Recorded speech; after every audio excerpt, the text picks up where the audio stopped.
کہ یہ اگر مہینہ بھر لوگوں کو لنگر کے طور پر کھلاتا رہے تو بھی کم نہیں پڑنے والی ہے. یہ اس بات کو مقدمہ لے کر کیوں حاضر ہوا ہے؟ باپ نے بیٹے پر یہ جو ہے مقدمہ درج کرنے کے بعد اور پھر قاضی نے اس عدالت کے اندر یہ فیصلہ سنایا کہ واقعی تجھے تیرا حق ہے کہ تو تیرے باپ کا مہینے کا جو خرچ ہے اس کو پورا کرے.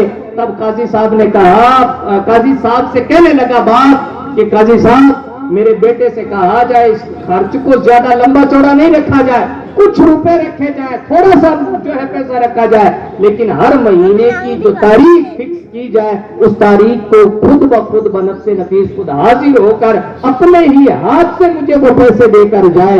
بس میرا اتنا ہی مطالبہ ہے.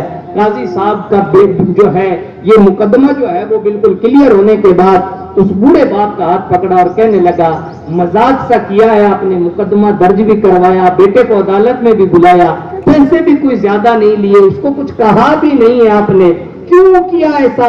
تب یہ باپ کی نم آنکھوں سے ایک جواب تھا جو مجھے یوں لگتا ہے کہ ہمارے تمام بزرگوں باپوں کے چہروں پر آج بھی یہی سوال بنتا ہوا نظر آتا ہے.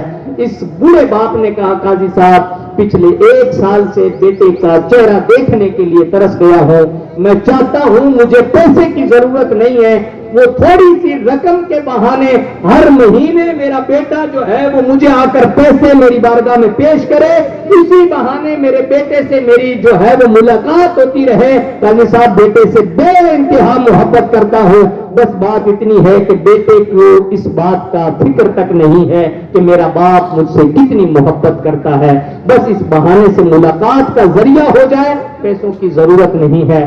آج ہم سب یہ جانتے ہیں، مجھے پتہ ہے ہر بندہ یہ سوچتا ہے میں تو میرے باپ کا حق ادا کر رہا ہوں. وہ کسی نے کہا کہ 30 روپے مزدوری کرنے والا شخص 18 روپے کا سامان لے کر یا 28 روپے کا سامان لے کر جب گھر کی طرف روانہ ہو رہا تھا تب میٹھے آم کے ٹھیلے لگے ہوئے باپ کی طرف اس آم بیچنے والے نے کہا میٹھے ہیں لے جاؤ. اس نے کہا روپے نہیں ہے، لیکن پھر بھی دل میں خیال آیا چھوٹا سا ایک بچہ ہے، موسم کے آم ہے، بڑے میٹھے ہوں گے، چلو جیب میں 2 روپے ہیں. گیا اور کہا اس 2 روپے میں کتنے آم دو گے؟ اس نے کہا 1 آم ہے لے جا. 1 آم لے کے گیا، اس کو گھر پہ جا کر دھویا، اس کو کاٹا، اس کی چھوٹی چھوٹی جو ہے وہ پرزے بنائے اور پھر چھوٹے سے بچے کو گود میں لے کر اس کے منہ کے اندر وہ آم دیا. اور جیسے ہی اس آم کو کھا کر بچہ مسکرایا تب دوڑ کے اپنی زوجہ کے پاس گیا اور کہنے لگا زوجہ سنتی ہو میرا بیٹا آم کھانے کے لائق ہو گیا، باپ نے منہ کے اندر نوالا دیا ہے.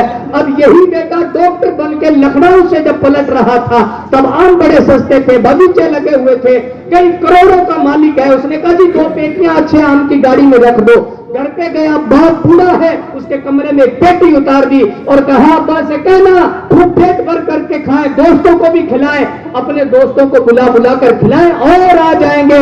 آپ یوں بھی کہہ سکتے ہیں مولانا باپ نے 1 آم کھلایا تھا، ہم تو 35 کلو کی پیٹی لا کر رکھ دے رہے ہیں. بتاؤ مولانا حق ادا کر دیا کہ نہیں کیا؟ قرآن کہتا ہے نہیں آپ نے حق ادا نہیں کیا، یہ تو آم کے بدلے میں آپ نے آم کھلایا ہے. ابھی تو بہت ساری وہ چیزیں باقی ہیں جو تو آپ پر باقی ہے، قرض کے طور پر ہیں. اور وہ چیزیں کیا ہیں؟ انہوں نے بچپن سے لے کر آج کہتے ہیں نا ان کو ریشہ کی بیماری ہو گئی ہے، کانپنے کی بیماری ہو گئی، ہاتھ کام نہیں کرتے، کیلشیم کی کمی آئی ہے. یہ کیلشیم یوں ہی کم نہیں ہو جاتا، یہ جب تم جوان ہوتے ہو تمہاری رگوں کے اندر جو خون دوڑتا ہے حقیقت میں یہ تمہارے باپ کی ہڈیوں کا کیلشیم ہوتا ہے جو تمہاری جوانی کے اندر عروج کرتا ہے. تم کہتے ہو میرا بیٹا بہت طاقتور ہے، باپ اب چلنے کے لائق نہیں ہے. میاں باپ چلنے کے لائق تب نہیں رہا ہے جب تیرا بیٹا جو ہے وہ جوان ہو کر دوڑے لگانے کے لائق ہو گیا ہے. ماں کی کمر یوں ہی نہیں جھک گئی ہے، بار بار اولاد کی پیدائش کی وجہ سے ان کی کمر جھک گئی ہے. ان کے ساتھ احسان کرنے کا بدلہ، ان کا احسان جو ہے وہ یہ ہے ان کے ساتھ جتنا ہو سکے اچھا سلوک کریں اور پھر رب کی بارگاہ میں ہاتھ اٹھائے مولا جیسا انہوں نے بچپن پر ہم پر مہربانیاں کی ہے تو بڑھاپے پہ ان پر مہربان ہو جا، ان کو تو معاف کر دے. یہ خاص دعا ہے، اس کو یاد رکھیں، ان کے لیے دعا کریں کیونکہ وہ بچپن میں آپ پر مہربان تھے.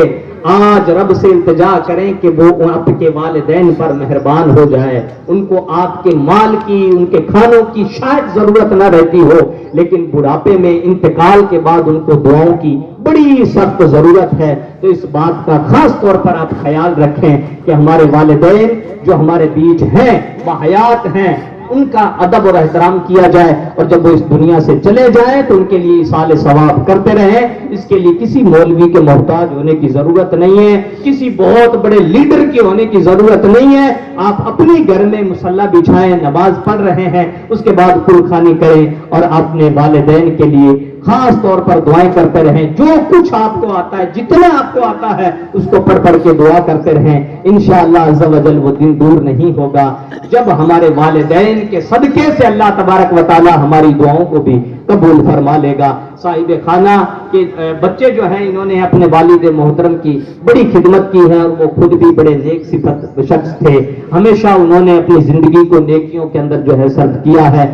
ہم اللہ تبارک و تعالیٰ سے دعا بھی کریں، اور اللہ کی ذات سے پکا یقین کامل ہے کہ واقعی جس طریقے سے انہوں نے اپنی زندگی گزاری ہے، اس حساب سے اللہ تبارک و تعالیٰ نے ان کے درجات کو بلند کرنا ہے. اور جس طریقے سے ان کے بچوں نے ان کی خدمت کی ہے، ہمیں بھی چاہیے کہ ہم بھی اپنے والدین کی خدمت یوں ہی کرتے رہیں. اور یہ بات یاد رکھیں کہ جب تک ان کو ضرورت نہیں ہوتی نا، تب تک تو ہوتا ہے نا، گاڑیوں پہ بھی آپ نے دیکھا ہوگا، گاڑیوں پہ باپو کے راج میں عیش کرتے ہیں. یہ جب تک باپ دبئی میں ہے نا، کما رہا ہے، تب تک آپ لکھ سکتے ہیں. پیسے دے رہا ہے نا، تب تک آپ بڑے، میں نے دیکھا ہے ہمارا پاپا جی یہاں کرسی پی ہی ہو سی. یہ لفظ جب تک ان کی جیب میں پیسہ ہوتا ہے، ATM ان کے پاس ہوتا ہے، تب تک آپ استعمال کرتے ہیں. ورنہ ہم نے تو یوں دیکھا ہے، باہر جاتے ہوئے کرے پاپا نے پوچھ لے اجی بیٹھا رہی میں پاچو آج سو کیا کہ پوچھنے کی ضرورت ہے. یقین جانے آپ کے ایک لفظ جو ہوتا ہے نا، وہ ان کے دل کو اتنا سکون دیتا ہے.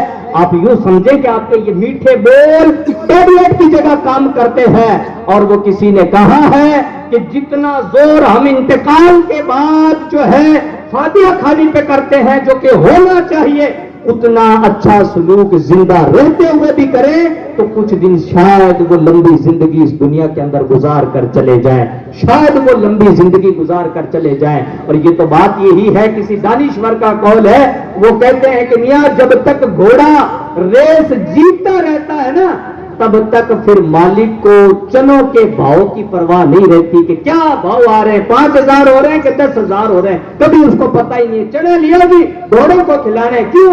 ایک ریس جیت گیا تو شاید سال کا چولہا جو ہے وہ گھوڑے کی ریس سے چلتا رہے گا، تب تک تو کس نے پرواہ کرنی ہے. مزے کی بات تو یہ ہے، گائے دودھ دینا بند کر دے اور آپ کا ہرا چارہ پھر بھی چلتا رہے، یہی تو اچھا سلوک ہے. جب تک وہ کما رہے تھے تب تک آپ نے کہا جی ہاں پاپا کرسی دیا، یہ تو آپ کو بولنا ہی ہے.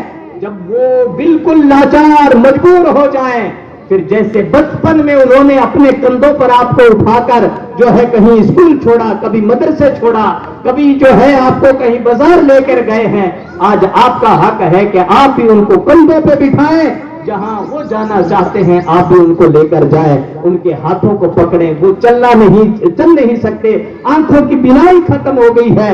اور یہ جو کچھ بھی ہمارے پاس ہے نا، اس پر کبھی تکبر نہ کریں. ایک بیماری کی مار ہوتے ہیں، چھوٹی سی بیماری کی مار. یہ جتنے بھی اٹڑے بال رہی ہیں لے کے یہ نکلو نا، صرف ایک ہلکی سی چوٹ لگی تو پتہ تک نہیں چلتا، بندے کا سارا وجود جو ہے وہ بالکل ہمارے سامنے ہو جاتا ہے. بندہ اتنا لاچار مجبور، منہ کے اندر مکھیاں بھی گھستی ہیں تو اڑائی بھی نہیں جاتی ہیں. اور یہ پچھلے 2-3 سالوں کے اندر کی بات ہے، جب ترکی کے اندر زلزلہ آیا تھا، تب کسی نے کہا کہ اس زلزلے سے کچھ دن پہلے ایک کرائے کے مکان پر رہنے والے شخص کے پاس مکان کا مالک آیا اور کہنے لگا جی کل سے اس مکان کا کرایہ جو ہے وہ بڑھا دیا گیا ہے، کرایہ زیادہ دے دینا یا مکان خالی کرنا. اس نے ہاتھ جوڑے، اس نے کہا صاحب میرے پاس تو کرایہ بڑھانے کے لیے کچھ ہے ہی نہیں، اب مہربانی کریں، میرے چھوٹے بچے ہیں. لیکن جب بندہ ظلم پر آتا ہے نا، جب وہ کہیں تکبر اس کے اندر آ جاتا ہے، اور یہ تکبر بڑی بھیڑی چیز ہے، کب آ جائے کس کو آ جائے پتہ تک نہیں چلتا. 2 حرف پڑھنے والوں کو کبھی آ جاتا ہے، کبھی 2 پیسے کمانے والوں کو آ جاتا ہے، کبھی تھوڑا سا عہدے والوں کو آ جاتا ہے. ہاتھ جوڑے لیکن اس نے فریاد کو نہیں سنا. وہ کہتا ہے اس نے نہیں سنی، میں نے مکان تو خالی کر دیا. اگلے ہی دن ایسا زلزلہ آیا کہ اب جس کے مکان جو کرائے پر دیتا تھا جب ہم کہیں کیمپوں میں زندگی گزار رہے تھے، سرکار نے ہمارے لیے کوئی ایک روٹی کا انتظام کر رکھا تھا، وہاں پر وہ مکان کا مالک بھی آ کر میرے برابر میں چادر بٹھا کر اس نے بھی ہاتھ پھیلائے اور ایک روٹی کو لیا۔ میں نے جب دیکھا میں نے کہا سیٹھ جی آپ، اس نے کہا اب تک زکات دینے والا تھا، آج سے میں بھی زکات لینے والوں میں شامل ہو گیا ہوں۔ تو غرور کس بات کا ہے میاں جی؟ جو کچھ آپ کے پاس ہے اس پر اللہ کا شکر ادا کریں۔ چھوٹی سی چودر، اور چودریں تو چودراہٹ کی جگہ ہوتی ہے میاں جی، اگر ڈھنگ سے کسی کو مسجد کا صدر بنا دے تو پھپھاٹ بجاوے، اس کی اجازت سے تو پنکھے چلتے ہیں، وہ اجازت دے گا فلانا بٹن مولوی صاحب نہیں چالنا چاہیے تو نہیں چلے بھائی جی، پھر کچھ بھی ہو ہماری چودراہٹیں تو یہاں تک چلتی ہیں۔ تو چودراہٹ کا دبدبا نہیں، یہاں اعمال کا دبدبا ہونا چاہیے۔ اچھے عمل کرو گے تو قبر روشن ہوگی، برے عمل کرو گے تو اس کے بدلے میں کل بروز محشر تمہیں پچھتانا پڑے گا، وہاں پر رسوائیوں کا سامنا کرنا پڑے گا، وہاں پر جو ہے آپ کے ساتھ سوائے ہاتھ ملنے کے آپ کے پاس کوئی چارہ نہیں ہوگا۔ تو جب تک زندہ ہے کوشش کریں۔ وہ کسی بزرگ نے قبر پہ کھڑے ہو کے، نوجوان جو ہوتے ہیں نا، جو بعد میں جن کا انتقال کے بعد نئے نئے لگے بھیا یہی ہے آج کل تو بھائی کیا کرتے ہو پنجروں لی اور وہ لگاتے اور وہاں بیٹھو، ان سے پوچھو کبھی ڈھنگ سے آپ کو ایک جنازے کی دعا یاد ہے؟ نہیں یاد ہے، لیکن اس دن یہ لگتا ہے بھائی مسلمان ہیں اور الحمدللہ مسلمان رہنا چاہیے۔ اس نوجوانوں سے بزرگ نے کہا بیٹا اگر یہ میت واپس نکل جائے تو کہنے لگے بابا جی تابے یاد ہو جائے، یہ بھی پکا نمازی ہو جائے، اس کو دیکھ دیکھ کے ہم بھی نمازی ہو جائے۔ اور ہوتا بھی ایسا ہی ہے، اگر کبھی کوئی مرا ہوا بندہ دوبارہ زندہ ہو جائے تو کتنی ویڈیو بن سی، اور پھر باپ قاسلی کی ویڈیو کہاں کہاں۔ ہمارے گاؤں میں اللہ کا کرشمہ، جیسے سارے کے سارے ولی تھے اور ایسا کرشمہ ہو گیا ہے، تو کہنے لگے یہ زندہ ہو تو یہ تو نیک ہوگا، ہم بھی اس کے ساتھ ساتھ نیک ہو جائیں گے۔ بوڑھے میاں مسکرا کا بیٹا یہ واپس نہیں آنے والا، اس کو نمازوں کا موقع نہیں ملنے والا، تمہیں یہاں آنا ہے۔ تو جو تم سوچ رہے ہو یہ واپس آنے کے بعد تم کرو گے، تمہیں یہاں آنا ہے، اس لیے تم وہ سب کچھ پہلے کر لو تاکہ تم یہاں آؤ تو نمازوں کا ذخیرہ تمہارے پاس موجود ہونا چاہیے۔ تو کوشش کریں زندہ رہتے ہوئے اچھے عمل کریں، لوگوں کے ساتھ آسانیاں بانٹیں، لوگوں کے ساتھ بھلائیاں کریں، خیر خواہی کریں، کسی کے بھی سہارے کام آ جائے انشاءاللہ اس کے ہاتھ اٹھیں گے۔ آپ کو بہت زیادہ لمبی چوڑی دعاؤں کی ضرورت نہیں ہوگی۔